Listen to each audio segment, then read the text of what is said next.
Good afternoon. You're watching DCTV's News at Noon program.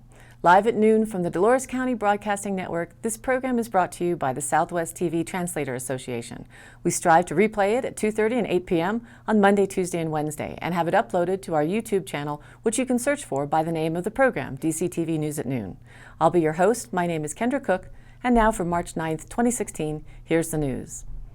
Reported in the Cortez Journal, the Montezuma County Sheriff issues a call for a detox center as overdose deaths increase. Across the state, the overdose death rate rose 68% from 2002 to 2014, according to the Colorado Health Institute. In 2014, about 900 people in Colorado died from a drug overdose. During the same span, deaths in Montezuma County have risen from 4 to 6 deaths per 100,000 people to 12.1 to 14 per 100,000. Since there are not 100,000 people in the county, the Centers for Disease Control and Prevention adjust the numbers to make them comparable to other counties. The trend is being driven by people who develop an addiction to prescription opioid painkillers that escalate to heroin dependence. In the San Luis Valley, a regional hotspot for drug overdoses, the physicians have all agreed to prescribe opioids like Oxycontin and codeine in the same way to help prevent doctor shopping. The consortium also supports community-wide safe disposal programs to get old prescriptions out of medicine cabinets. About 2/3 of those with an opiate addiction started by taking old medication that wasn't prescribed to them.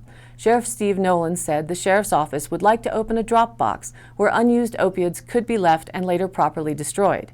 There's also a need because law enforcement has noticed an increase in heroin being seized on the street.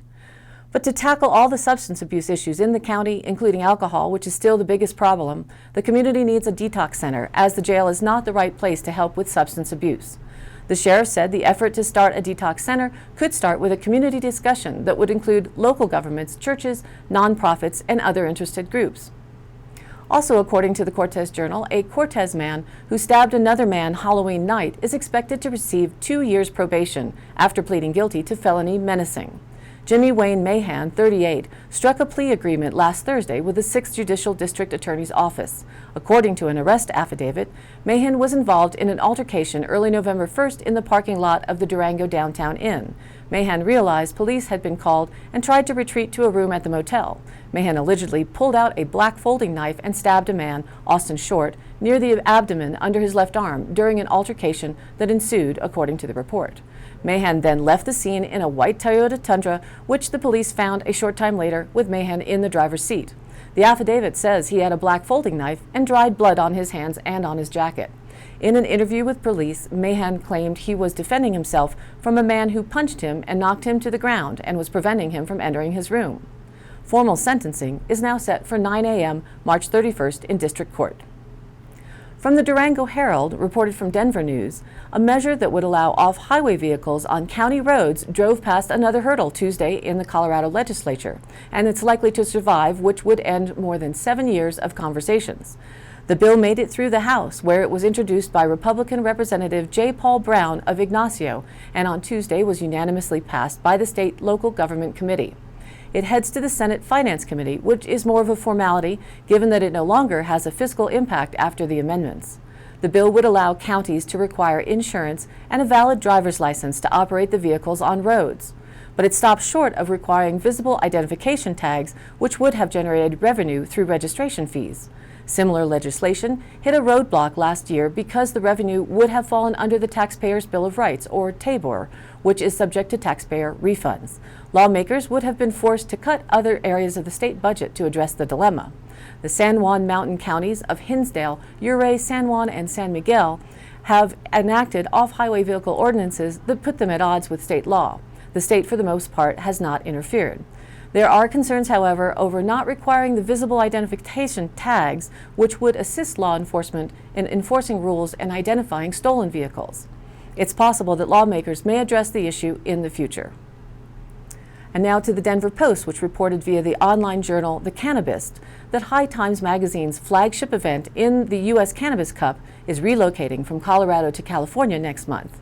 Colorado's first-of-its-kind marijuana laws allowed the event to grow into the largest High Times Cannabis Cup in the world, drawing up to 35,000 visitors each day in April 2015 at the Denver Mart in Adams County.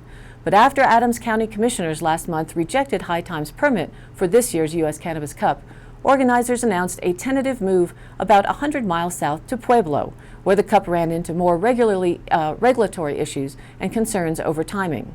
After the multiple clashes with county governments in Colorado, High Times decided to relocate the event to the National Orange Show Events Center in San Bernardino, California, for April 15th through 17th.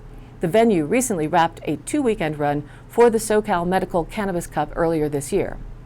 High Times editor-in-chief Dan Skye said the magazine's negotiations with Pueblo County were friendly and progress was being made, but our busy calendar of upcoming events persuaded us that the better decision was to host a full Cannabis Cup in Colorado at a later date.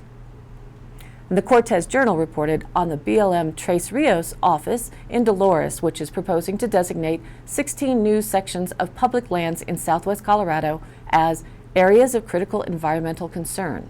Officials are seeking comment on the proposal, which includes redesignating 2 such areas. In all, the proposal covers 130,000 acres in Montezuma, Dolores, San Miguel, San Juan, and Montrose counties. The consideration focuses on special features such as occupied Gunnison sage-grouse habitat, archaeological sites, rare plants, alpine tundra, and paleontological sites, according to the field manager, Connie Clemenson. The areas must be evaluated within a management plan amendment in order to be considered for an ACEC designation. Many of the nominated areas on the Lower Dolores River Basin are on the Lower Dolores River Basin, and some examples include 650 acres of Coyote Wash, 12,000 acres in the Dolores River Canyon, 3,600 acres in the Slick Rock area, 24,000 acres in the Snaggletooth section, 2,700 acres in Disappointment Valley, 25,500 acres in Spring Creek Basin, which is where there's a herd of wild horses, 4,000 acres at Northdale near Dove Creek, and 35,000 acres at Dry Creek Basin. Congress mandated that the BLM consider designating ACECs through the Federal Land Policy and Management Act. After the public comment, an environmental assessment will be developed to address the concerns. Comments will be most helpful if received by April 4th and directed to the BLM office in Montrose or submitted electronically to BLM_CO_TRFO_ACEC@blm.gov. And now, let's take a look at the weather. Well, right now at DCTV, we're looking at still cooler than expected temperatures. Outside, it's recording in the upper 40s with light 5-mile-per-hour winds currently from the east-southeast.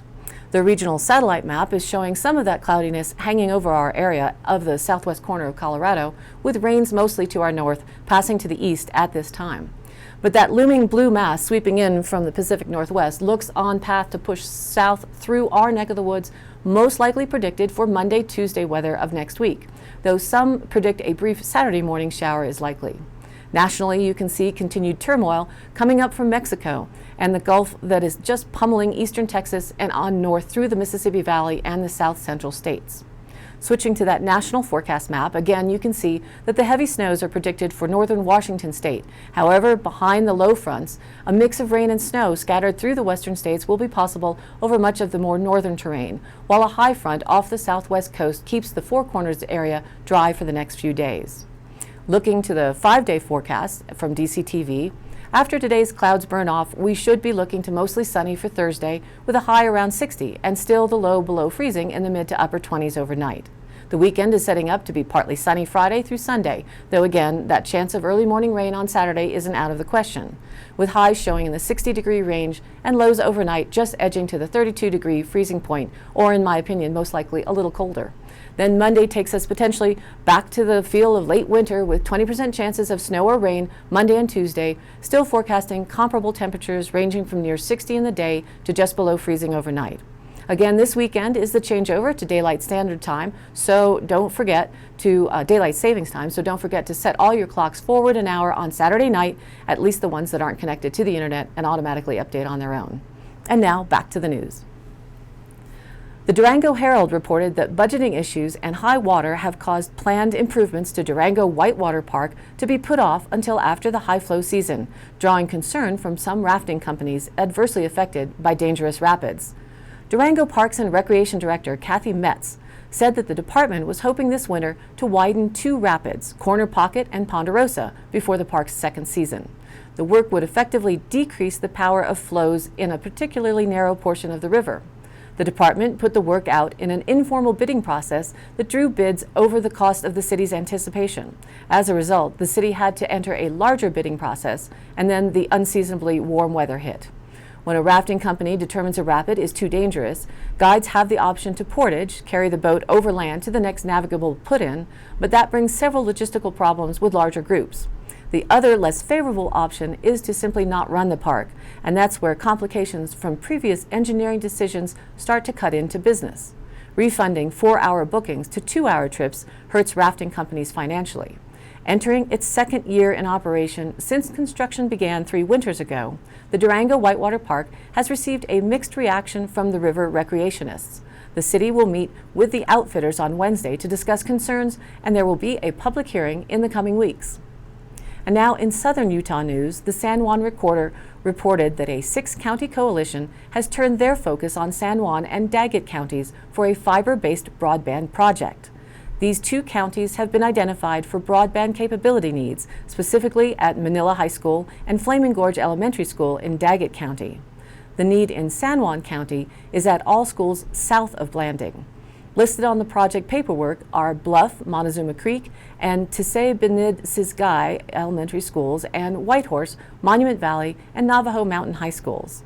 It is also proposed that the service be extended to the communities in White Mesa, Montezuma Creek, Bluff, Mexican Hat, Monument Valley, and Navajo Mountain. Brian Barton of Jones and DeMille Engineering presented the proposal to the County Commission. He said broadband has become almost as necessary to education as transportation and other such services. The proposal is for a 1 gigabyte service line to be run from Blanding to Navajo Mountain and all points listed between. Barton met with commissioners from the counties and other states that border the 2 Utah counties. The project in San Juan County has received support from Montezuma County, Colorado, as this would help them connect rural services in their county. The proposal cost is between $10 and $12 million, with nearly 2/3 spent in San Juan County. The group will approach the Community Impact Board for matching funds to facilitate the process. Also in San Juan County, a public hearing for proposed rate changes at the landfill was held. The public hearing began with a presentation by landfill manager Randy Rarick, which spelled out the proposed rates and gave examples. All landfill permits will be replaced with a punch card. The punch card, which will be difficult to counterfeit, will allow 16 bags of trash to be dumped over the course of a month for $10. Rarick said each visit should have 4 bags or less. For larger landfill users, the fee will be $6 per cubic yard. Rarick has developed a sheet which gives guidance on measuring and calculating the fee for a load. The fee to dump a refrigerator, freezer, or other appliances with Freon will be based on a charge to have a certified expert come to the landfill and remove the Freon. The policy on the county website will match the information at each landfill site. Commissioners accepted the rate changes as proposed to become effective April 1st. And in medical services transportation news, the San Juan County Emergency Medical Services, or EMS Director, Linda Larson, reviewed the agreements between ambulance crews from neighboring agencies. In the past, the organizations had separate agreements with one another, but the ambulance providers decided it would be best if there was one statewide agreement for every county. The signed agreements at the county level will be compiled by the Utah Bureau of EMS.